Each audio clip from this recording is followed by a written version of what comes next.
그런 얘기죠. 이 어머니날은 지금부터 114년 전에 미국의 펜실베니아에 있는 한 자매님이 어머니를 잃고 너무너무 슬퍼서 이제 교회에 가서 어머니를 애도해달라고 하는 게 이제 시작이라고 그렇게 말하죠. 그러니까 1908년에 시작을 했고, 그리고 이제 공식적으로는 1914년, 그러니까 한 6년이 지났나 보죠.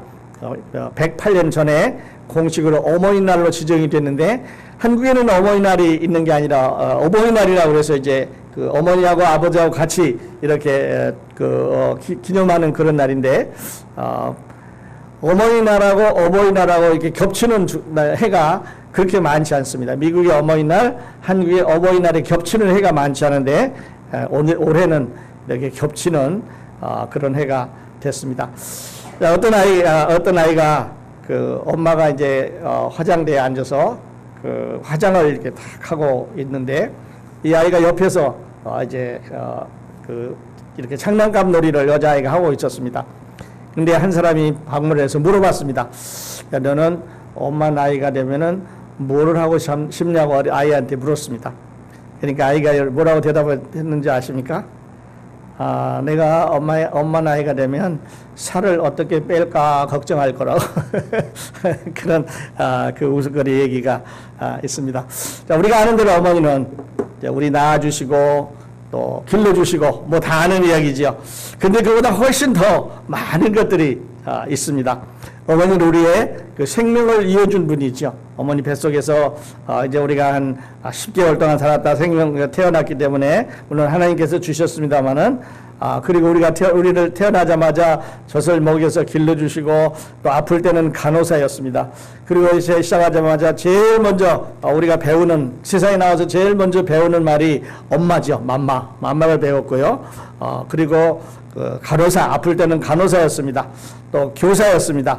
어떨 때는 의사, 여기가 엄마는 의과대학 안 나왔어도 머리만 만져보면 아이의 열이 많이 나니까 뭘 어떻게 해야 되는지 이제 아는 것 같아요. 그리고 이제 아이들이 자라면서는 상담사입니다. 밖에 나가서 친구들하고 있었던 일을 아니면 밖에 누구하고 이야기할 수 없던 일을 엄마하고 의논하는 상담자, 인생의 상담자였습니다. 뿐만 아니라 부엌에 가면 영양사입니다. 이걸 어떻게 하면 요리해서 이렇게 맛있게 먹는지 요리를 안 배웠어도 엄마들은 이 영양사로 요리를 잘 하셔요. 우리 이관사님 잘 하셔요. 요리사입니다. 뿐만 아니라 어렸을 때 이거 엄마 이 옷이 괜찮아? 이걸 입으면 오늘 날씨에 맞을까? 아니면 이 머리 헤어스타일이 어때? 이 신발 괜찮아? 이렇게 해서 옷을 골라주고 또 머리를 만져주고 신발을 골라주고 우리 생활하는 여기 말로는 코디라고 그러죠. 코디. 미장원에 가면은 뭐 미장원에서 이쁘게 그 사람 얼굴에 맞춰서 이제 코디들이 해주는데 엄마들은 그냥 태어나자마자 자기 자네에 맞는 거를 다 골라줍니다. 옷도 골라주고 색깔도 골라주고 또 모양도 골라주고 이렇게 하죠. 또 헤어스타일도 골라주고 나는 코디가 됐습니다. 뿐만 아니라 도덕 선생입니다. 너는 이거 하면 된다. 이거 하면 안 된다. 너 그렇게 하면 안 된다. 이렇게 해서 우리가 엄마들은 우리가 바르게 이렇게 자라갈 수 있도록 도덕 교훈을 해주셨습니다. 그리고 자녀들을 훈련해서 어떨 때는 야단도 치고 어떨 때는 매도 때리고 어떨 때는 아버지한테 일러주기도 하고 어떨 때는 여러 가지 모양으로 이제 우리를 훈련시켜줬죠. 그리고 어른과 우리 아이들 사이에 아주 그 관계를 잘 맺도록 할아버지는 어떤 분이고 아버지는 어떤 분이고 또 동기간에는 어떻게 해야 된다고 하는 이런 사상을 우리는 어머니한테서 배웠다고 말할 수가 있습니다. 그래서 가정을 관리하고 또 가족을 부양을 하게 그렇게 되는 거죠.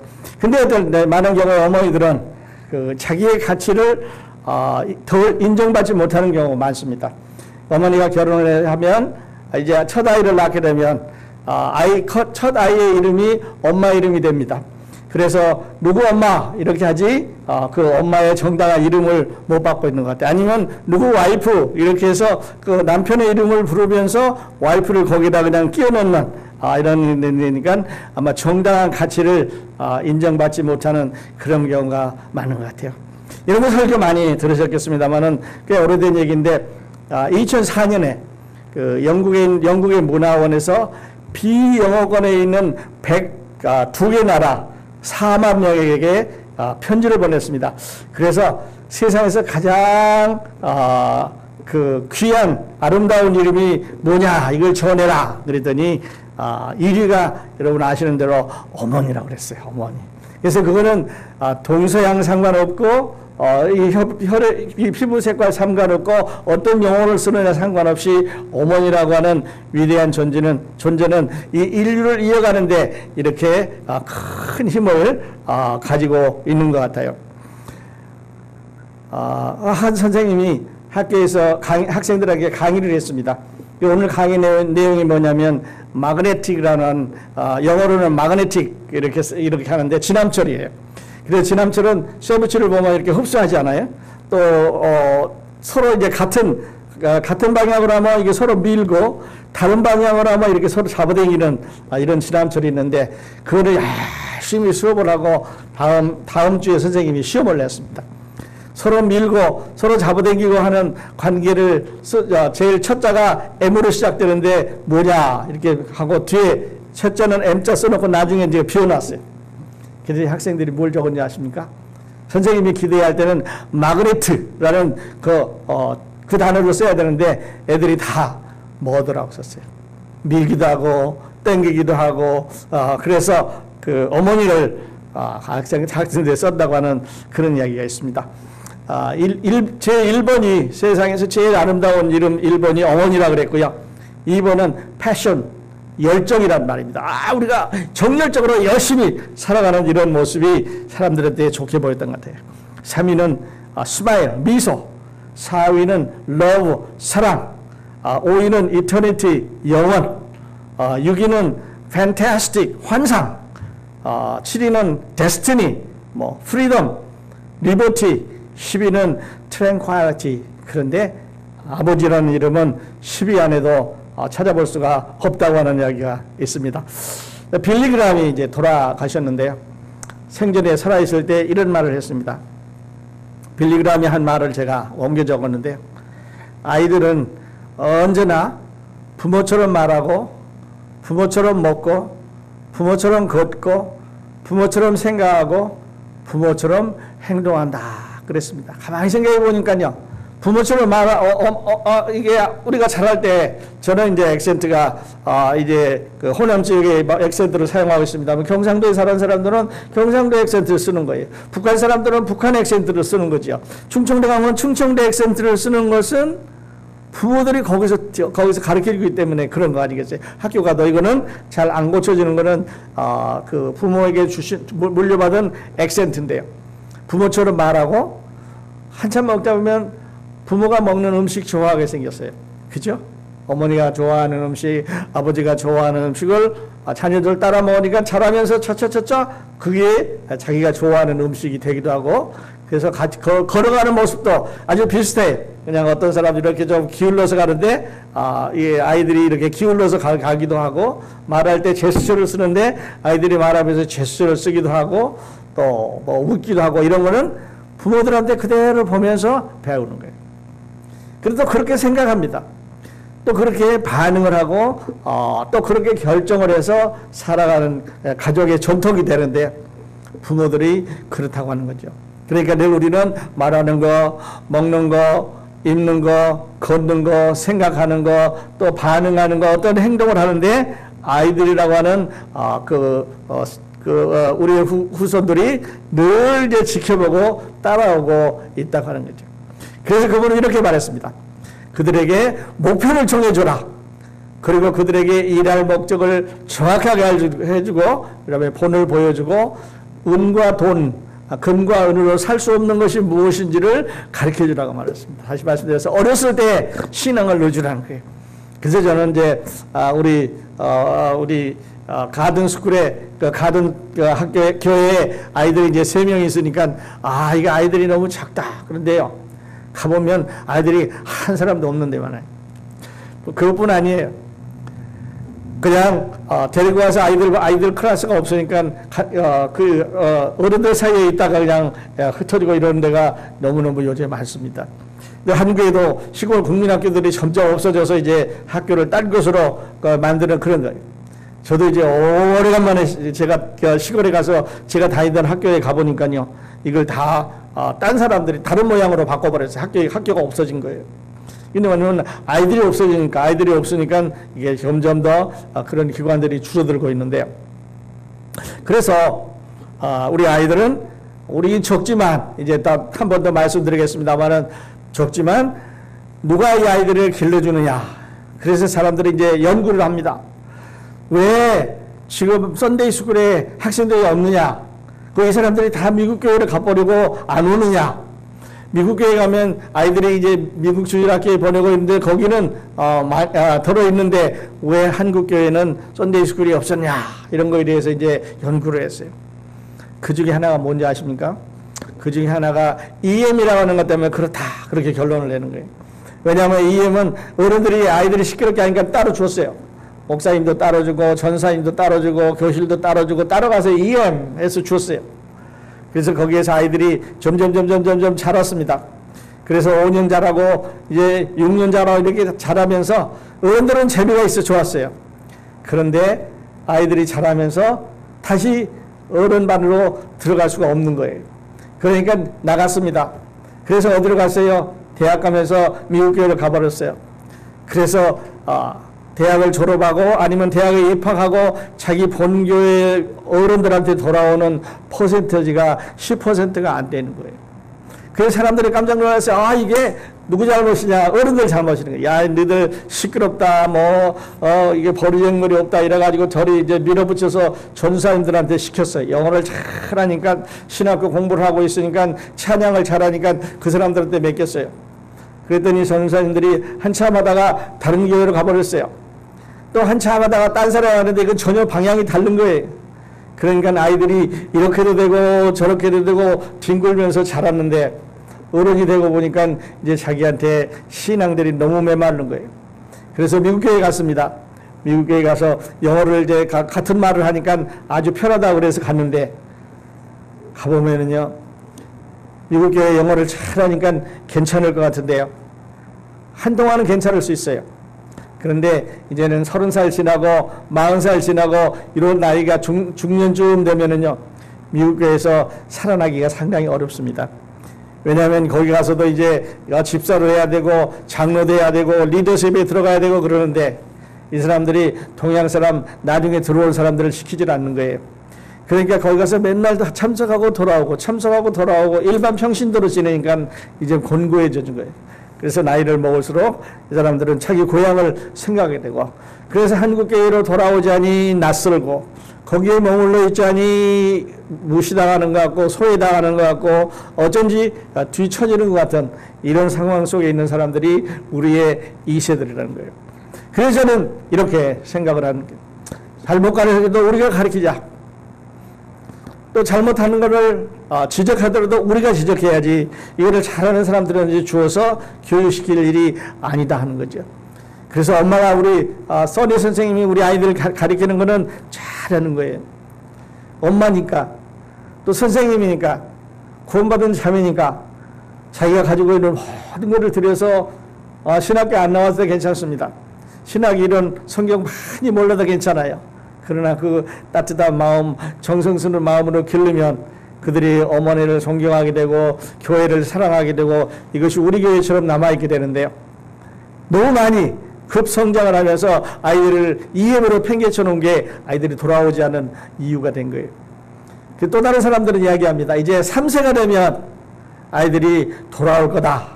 그래서 이미 3세가 되면 이제 거기에 정착이 안 되는 걸 알고 다시 돌아올 거다. 그렇게 생각하는데 그 돌아오는 퍼센테이지는 그냥 자기네 교회에서 붙잡고 있는 사람보다 퍼센테이지보다 아주 약하다는 거예요. 펜실베니아에 있는 어떤 목사님하고 이제 인터뷰를 했습니다. 근데 그 교회는 아주 특수한 교회예요. 그냥 우리처럼 이 주일날 아침에 전부 다 처음서부터 그 교회가 40년 된 교회인데 처음서부터 같이 예배를 드렸어요. 처음서부터 목사님 설교하고 같이 예배 드리고 우리처럼 이제 끝나고 나가서 분반 성경 공부하고 그리고 끝날 때 다시 모여서 끝나는 일을 그러니까 교회 축도하고 헤어지는 일을 40년 동안 똑같이 했어요. 그리고 그 아이들이 거기서 자라서 대학 갈 때 다 교회에서 장학금을 줬어요. 그러니까 아이들이 거기서 자라서 만족하니까 학교 갈 때 장학금 주니까 다른 교회로 갈 이유가 없는 거예요. 그래서 대학 졸업하고 돌아와서 다시 본교회로 오고, 그래서 지금은 2세들이 들어오고 3세들이 들어와서 교회가 점점 붕괴하고 있다는 거예요.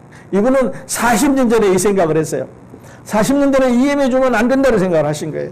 그래서 본인이 한국인이지만 영어를 잘 못하지만 그래도 자기가 영어를 배워가면서 열심히 했더니 지금 아이들이 점점 교회가 부흥해서 다른 데로 가지 않는다는 거예요. 그리고 이제 다른 학생들을 교회로 데리고 온다는 이런 이야기를 제가 인터뷰를 통해서 배웠습니다. 40년 전에 그렇게 생각한 사람도 있습니다. 우리는 좀 늦었지만 이제 열심히 쫓아가면 우리 아이들이 우리 하나나 배출이나 대학하고 다시 이제 돌아오고 이렇게 해서 이 교회가 계속해서 주님 오실 때까지 정석에 가기를 예수님의 이름으로 축복합니다. 자, 디모데. 오늘 이제 성경의 본론이 이제 디모데라고 하는 청년인데요. 사도 바울이 디모데를 아들이라고 그랬죠.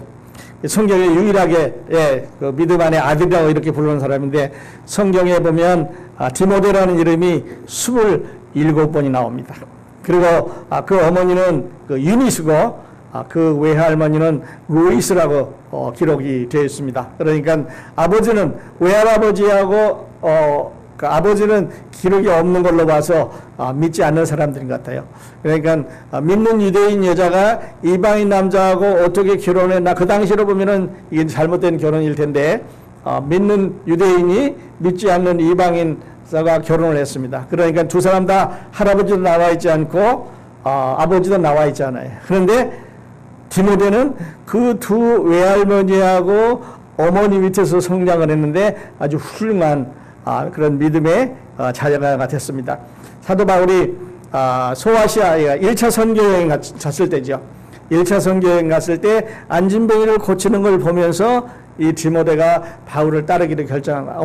엄마가 할머니가 가르쳐준 그 하나님, 엄마하고 할머니가 계속해서 나한테 구약성경이 얘기해주고 하셨던 그 하나님의 그 모습을 하고 있는 사람들이 여기 왔다. 그래서 보니까 안진뱅이를 고쳐주고 그 사람들이 하고 있는 걸 보니까 엄마가 할머니가 가르쳐주는 것하고 똑같더라. 그렇게 해서 이제 따라가기 시작을 했습니다. 그래서 2차 선교에서부터 이 디모데는 바울을 따라가기 시작을 했어요. 그래서 사도 바울은 이 디모데에게 직접 할례를 하는 거죠. 직접 할례를 해주고 이제 동역을 시작을 했는데 이 디모데는 그러면 그 후에 어떻게 됐느냐 하는 것을 이제 조사를 했는데 에베소 교회에서 목회를 하다가 80세에 순교를 했다 이렇게 기록이 되어 있습니다. 그러니까 하나님께서는 어렸을 때부터 디모데를 쭉 사용했어서 5개의 교회에 목회를 맡기는 그런 사람이 된 거죠. 아마 이렇게 생각해 볼 수 있습니다, 여러분. 이 디모데라가 이 청년은 아주 어린아이였을 때는 엄마가 가는 회당에, 외할머니가 가는 회당에 아주 어렸을 때부터 참석했다 이렇게 볼 수 있어요. 어린아이들이 어른 모임에 가면 지루합니다. 그냥 일어나고 싶고 떠돌아다니고 싶고 이야기하고 싶은데 어른들에게 조용히 하라는 거예요. 그러니까 거기서 뭘 배워요? 참는 것을 배우는 겁니다. 경건한 것을 배우고, 그래서 학교 갔을 때도 경건하게 참고 앉아서 공부를 잘하는 이제 그 모습을 우리가 볼 수가 있어요. 그래서 그들은 이 디모데는 엄마처럼 말하고 할머니처럼 행동하고 엄마처럼 기도하고 할머니처럼 찬양하고 이런 데서 이제 기도하고 찬양하는 모습을 배우는 거예요. 그리고 아주 유순하고 또 인정이 많은 성장기를 가지고 있습니다. 뿐만 아니라 책임감이 아주 강했고 믿음이 좋았던 것 같아요. 그런데 이제 이 디모데를 연구하는 사람들은 이 디모데는 좀 내성적이다. 왜냐하면 엄마하고 할머니 사이에 살았기 때문에 아마 좀 내성적이고 마마보이가 아니었을까 이런 거를 볼 수가 있고요. 그 다음에 몸이 아주 약했던 것 같아요. 그래서 사도 바울은 그에게 편지를 하면서 이제는 물만 마시지 말고 내 몸에 있는 병을 인해서 포도주를 마시라 이렇게 말한 걸로 봐서 아주 몸이 약하지 않았나 이렇게 생각을 해볼 수가 있습니다. 그러니까 사도 바울이 우리에게 말하고 있는 것은 어릴 때 교육이 중요하다. 어릴 때 신앙을 배우는 게 중요하다. 그렇게 말하고 있어요. 그래서 10살 미만의 신앙을 배운 사람들은 90%가 신앙을 안 따른다는 거예요. 그런데 40세 이후에 신앙을 배운 사람들은 10%가 안 되게 신앙을 갖고 있다는 통계가 우리에게 말해줍니다. 그러니까 너무 늦으면 아이들이 신앙 가르칠 수가 없습니다. 그래서 우리 이제 작은 이 반이지만은 아이들에게 세례 받고 예수님에 대해서 배우고 이렇게 하면 평생 동안 하나님 안 떠나는 거예요. 하나님 안 떠난다는 얘기는 부모님 안 떠난다는 얘기예요. 부모님 안 떠난다는 얘기는 형제간에 잘 지낸다고 하는 그런 얘기가 될 테니까요. 여러분, 우리가 아이들이 잘 자랄 수 있도록 같이 기도해 주셨으면 좋겠습니다. 바울은 이 디모데에게 편지를 하면서 디모데후서 2장에 보면 네가 그리스도의 증인이라 그랬습니다. 네가 그리스도의 증인으로서 잘 배워가지고 다른 사람을 가르칠 수 있을 거다. 그래서 성경을 연구하고 다른 사람을 가르치고 거짓 교사, 거짓 선생님들, 구원받지 못한 사람들이 선생님 노릇하는 거, 가짜 목사들, 가짜 선교사들, 가짜 교회들, 가짜를 구별할 줄 알아야 된다는 거죠. 요즘 가짜들이 너무 많으니까요. 그래서 오늘 그 미국 잡지에 보니까 왜 가짜 목사들이 이렇게 다른 사람들이 많고 강한가 이런 것에 대해서 썼어요. 그런데 사람들은 자기 귀를 긁어주는 솔깃한 말을 하는 사람들을 좋아해요.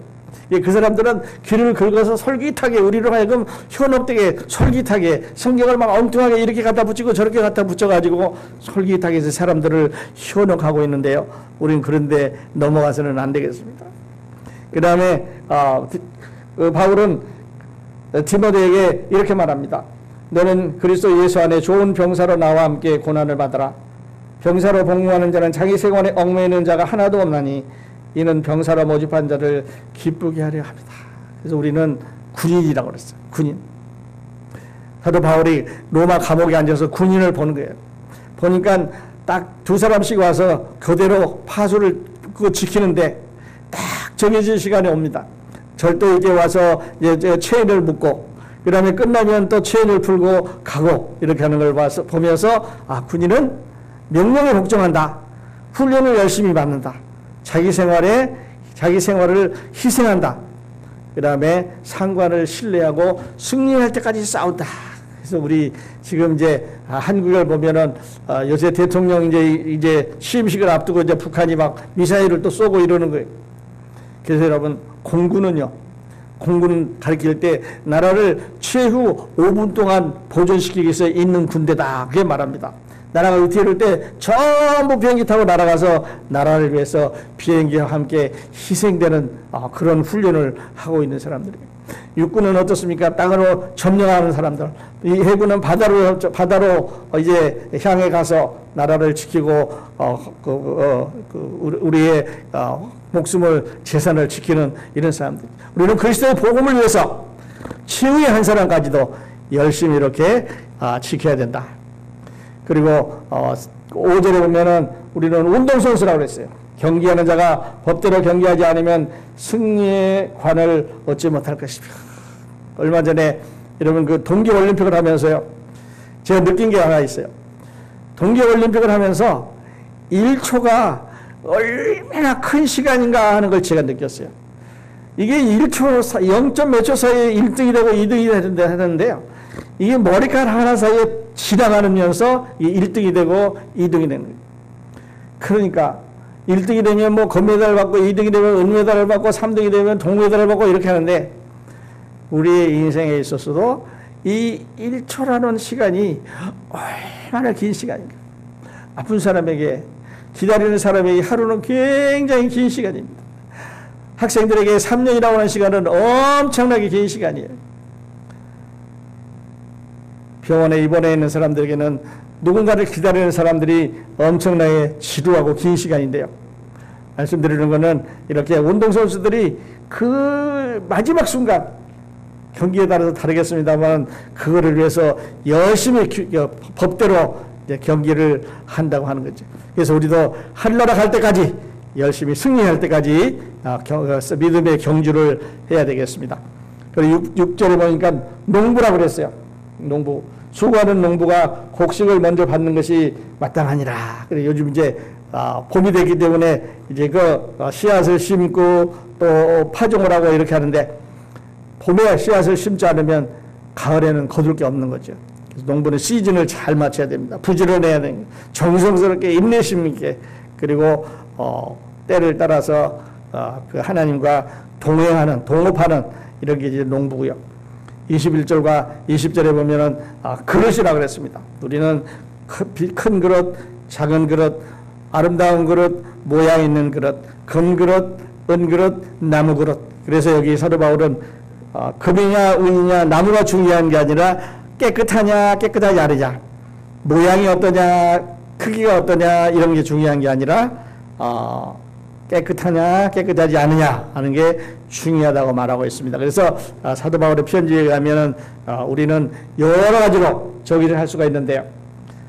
증인이고 병사고 경계하는 자고 농부고 그릇이다 이렇게 말씀을 하고 있습니다. 디모데전서 1장 2절에서 사도 바울은 그 디모데를 향해서 믿음 안에서 참 아들 된 디모데에게 편지하노니 하나님 아버지와 그리스도 예수 우리 주께로부터 은혜와 긍휼과 편강이 내게 있을지어다. 그래서 믿음 안에서 참 아들 된 디모데에게 이렇게 부르고 있습니다. 우리도 이렇게 누군가가 아들로 불러주면 참 좋을 것 같아요. 믿음 안에서 이런 관계가 참 아름다운 관계가 아닌가 이렇게 생각을 합니다. 디모데가 우리에게 주시는 그 메시지 뭐라고 지금 디모데는 이 디모데전서를 또는 디모데후서를 쓰면서 우리에게 뭐라고 말하고 있습니까? 서두에 디모데는 외할머니하고 어머니에게서 배운 신앙을, 외할머니하고 어머니에게서 배운 성경을 우리에게 이야기를 하고 있습니다.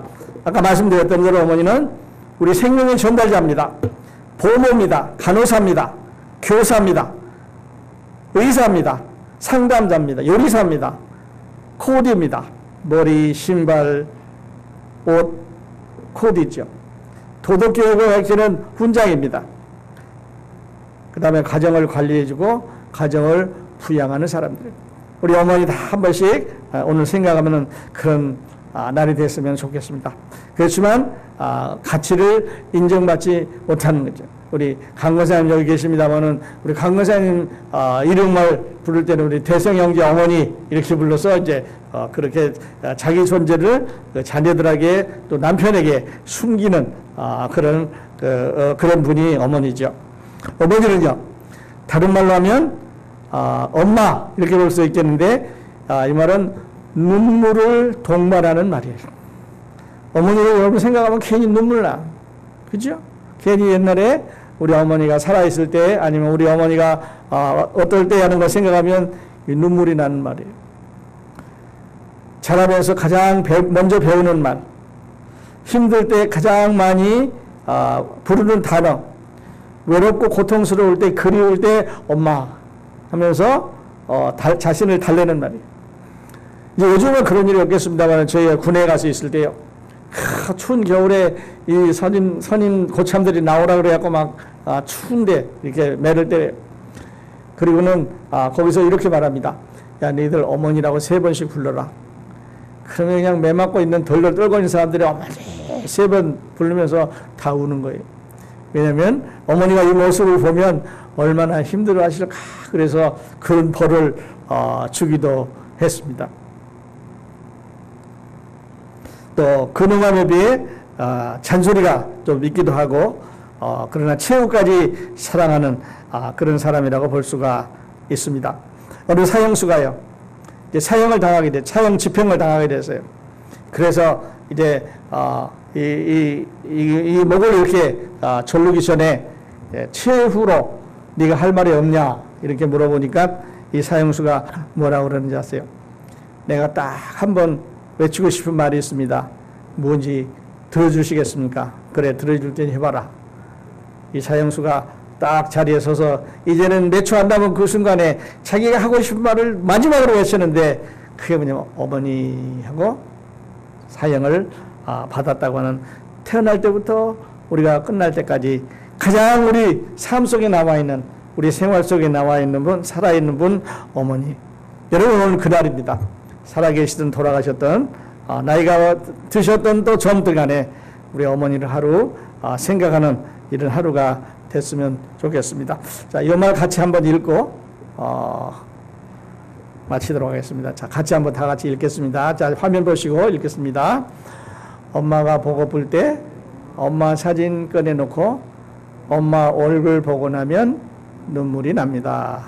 어머니, 내 어머니, 사랑하는 내 어머니, 보고도 싶고 울고도 싶어요. 사랑하는 내 어머니. 기도하겠습니다. 하나님 아버지, 오늘 어머니 날 우리의 삶의 모든 것이 되어주시는 어머니를 생각해 봅니다.